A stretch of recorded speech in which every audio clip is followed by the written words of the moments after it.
ছাত্রীকে পড়াতে গিয়ে প্রথম দিনই তার প্রেমে পড়ে যায় রাকিবের সেই ছাত্রীর নাম সাদিয়া, পরে ইন্টার সেকেন্ড ইয়ারে। অন্যদিকে রাকিব একটা গ্রামের ছেলে, সেখানে কৃষক বাবা রায়ে কোনো ক্রমে সংসার চলে তাদের। গ্রামের এমন অভাবের সংসার থেকেই বিশ্ববিদ্যালয়ে চান্স পেয়ে ঢাকায় পড়াশোনা করতে এসেছে রাকিব। আর ঢাকা আসার পর ডিপার্টমেন্টের এক বড় ভাইয়ের মাধ্যমেই এই টিউশনিটা পেয়েছে সে। কিন্তু প্রথম দিন পড়াতে গিয়ে ওই ছাত্রী সাদিয়ার প্রেমে হাবুডুবু খেতে থাকে রাকিব। অবশ্য সাদিয়া যে দেখতে আহামরি সুন্দরী তেমনটাও নয়, তাই মূলত বলা চলে লোভী রাকিব আসলে সাদিয়া না, সাদিয়ার বাবার অর্থ সম্পদেরই প্রেমে পড়েছে। সাদিয়ার বাবা আনিস সাহেব মোটামুটি এক প্রতিষ্ঠিত ব্যবসায়ী, আর তার 2 মেয়ে নিয়ে এক সুখী সংসার তার। ছাত্রীকে পড়াতে এসে এসব জানতে পেরে মনে মনে লোভী রাকিব ভাবতে থাকে, আগে যে করেই হোক এই মেয়েটাকে পটাতে হবে, তাহলেই তাকে আর সারা জীবন কষ্ট করতে হবে না। একবার কোনো ক্রমে বিয়েটা করে ফেলতে পারলেই আজ বাদে কাল সব সম্পত্তি তার। সুতরাং পরিকল্পনা মাফিক মাঠে নেমে পড়ে রাকিব।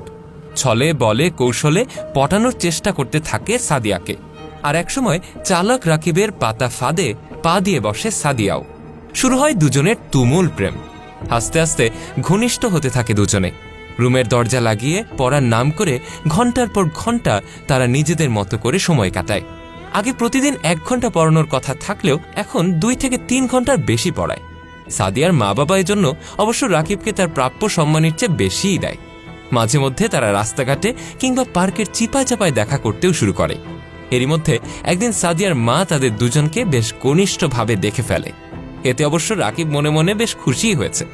সে তার পরিকল্পনার আরেকটু কাছাকাছি চলে এলো। এখন তো সাদিয়ার মা বাবা জানতে পারলেই তার বিয়েটা নিশ্চিত। অন্যদিকে এসব জানতে পেরে সাদিয়ার বাবা মা প্রথমে তো ভীষণ ক্ষেপে গেলেন। তারা এই সম্পর্ক কিছুতেই মেনে নেবেন না। কিন্তু একসময় মেয়ের পাগলামি আর জেদের কারণে হার মানতে রাজি হন বাবা মা দুজনেই। ভাবেন ছেলের ফ্যামিলির অবস্থা একটু খারাপ হলেও ছেলে তো একেবারে খারাপ না, মেধাবী, ভালো বিশ্ববিদ্যালয়ে পড়াশোনা করছে। তাই অবশেষে সাদিয়ার মা বাবা সেই বিয়েতে রাজি হয়ে গেলেন। এর সপ্তাহখানিক পরেই একদিন কাজে দেখে বিয়ে পড়ানো হয় দুজনের।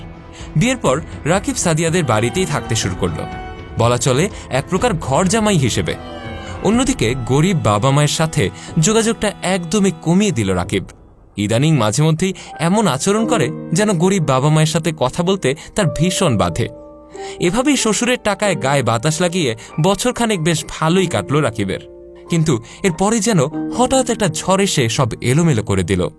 সাদিয়ার বাবা হঠাৎ করে স্ট্রোক করে একদমই শয্যাশায়ী হয়ে গেলেন। আর এই সুযোগে তার বিজনেস পার্টনাররাও ভেগে গেল যার যার ভাগ নিয়ে। তাই শেষমেশ পাওনাদারদের সব দায় এসে পড়ল সাদিয়ার বাবার একার ঘাড়ে। অন্যদিকে সাদিয়ার বাসায় এখন একমাত্র পুরুষ বলতে রাকিবই আছে। তাই স্বাভাবিকভাবেই না চাইতেই পুরো পরিবারের হাল এসে পড়ে রাকিবের কাছে। তাকে হাল ধরতে হয় শ্বশুরের ব্যবসার। বিভিন্নভাবে সহায় সম্পত্তি বিক্রি করে শোধ করতে হয় পাওনাদারদের সকল পাওনা। এরই মধ্যে রাকিবের পড়ালেখাও শেষ হয়েছে। সে কোনো রকমের টেনে টুনে পাশ করেছে। অথচ একসময় কতটা মেধাবী ছাত্রই না ছিল রাকিব।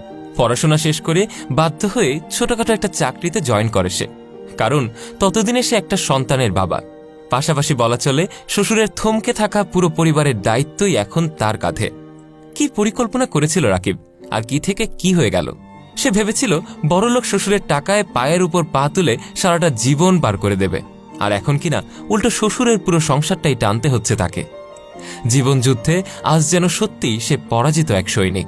সারাদিন হাড় ভাঙা খাটুনি খাটতে খাটতে এ বয়সেই এখন তাকে মনে হয় যেন সে 60 ঊর্ধ্ব কোনো বৃদ্ধ। আসলে সত্যি বলতে অতি লোভীদের কপালটা এমনই হয়। জীবনে লোভ করে আর যাই হোক কখনো সুখী হওয়া যায় না। ভিডিওটি ভালো লেগে থাকলে লাইক, কমেন্ট এবং শেয়ার করতে ভুলবেন না। কমেন্ট বক্সে জানান আপনার মূল্যবান মতামত